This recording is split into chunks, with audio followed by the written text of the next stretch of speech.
ఇప్పుడు ఈమె తలనీలాలు సమర్పించిన తర్వాత కొత్త చర్చ మొదలైంది. ఎందుకంటే ఏమంటే జగన్మోహన్ రెడ్డి గారు ఆమె క్రైస్తవురాలు, ఒక డిప్యూటీ సీఎం భార్య, నియమ నిబంధనలను గౌరవిస్తూ సంతకం చేసి దర్శనానికి పోయింది. మీరు ఏ రోజు వస్త్రాలు తీసుకొనేసి సీఎంగా ఉన్నప్పుడు కొండ మీదకి ఒంటరిగా వచ్చారే గాని దంపతులతో రాలేదు. మీరు వచ్చిన ఏ రోజైనా డిక్లరేషన్ మీద సంతకం చేస్తే మీరు క్రైస్తవులు కదా, డిక్లరేషన్ మీద ఏ రోజైనా సంతకం పెట్టి దర్శనానికి వెళ్ళారా? వెళ్ళలా. ఒక సీఎంగా మీరే నియమ నిబంధనలు పాటించకపోతే వేరే మతానికి సంబంధించిన ఆలయానికి వెళ్ళినప్పుడు రేపు క్వశ్చన్ చేస్తారు జగన్మోహన్ రెడ్డిని. భవిష్యత్తులో ఎప్పుడెల్లా ఈ ప్రశ్న క్వశ్చన్ చేస్తారు. అలాగే టీటీడీ బోర్డుకు సంబంధించిన వాళ్ళు కూడా, చైర్మన్లుగా పనిచేసిన వాళ్ళు కూడా వాళ్ళ భార్యలనే తీసుకురాలేదు. సొంతంగా వీళ్ళే అంటే సతీ సమేతంగా రావాల్సింది, సతీ సమేతంగా వచ్చిన వాళ్ళు కాదు, వాళ్ళే వస్త్రాలు ఇచ్చేసేవాళ్ళు వెళ్ళి, అంటే వాళ్ళ ఇష్టం అనమాట. ఇప్పుడు ఏమవుతుంది, ఈ క్వశ్చన్ రైజ్ చేస్తారు.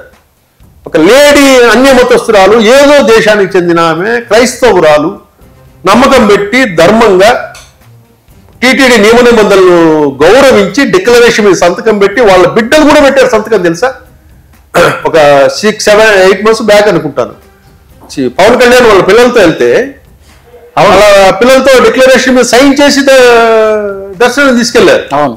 ఇప్పుడు వాళ్ళ ఆయన సత్యమణి కూడా డిక్లరేషన్ మీద సైన్ చేసిపోయింది. రేపు ఇది చర్చ జరుగుతుంది. చర్చ జరిగినప్పుడు ఏమవుతుందని అంటే గనక దీనికి సమాధానం చెప్పాలి. కాబట్టి ఆమె రాలేదు, బలవంతంగా పంపించాడు పవన్ కళ్యాణ్ అంటే రేపు వీళ్ళని అడుగుతారు కదా.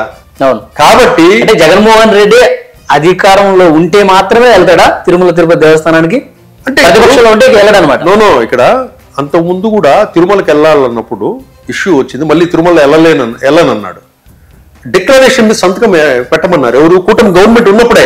అవును. మీరు తిరుమలకి వెళ్ళాలంటే ఏది కల్తీనే ఇష్యూ జరిగినప్పుడు, అవును, కల్తీని ఇష్యూ రచ్చ జరిగినప్పుడు నేను తిరుమలకి వస్తాను దేవునికి దర్శనం అంటే వస్తే రా, వచ్చినప్పుడు డిక్లరేషన్ మీద సంతకం చేస్తేనే మీరు దర్శనానికి వెళ్ళాలా, వెళ్ళాలా అంటే ఎందుకంత భయం?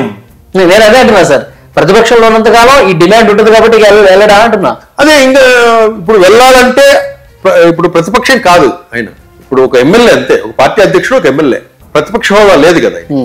ఇప్పుడు ఆయన వెళ్ళాలంటే ఈ గవర్నమెంట్ లో ఉంటే మస్ట్ గా డిక్లరేషన్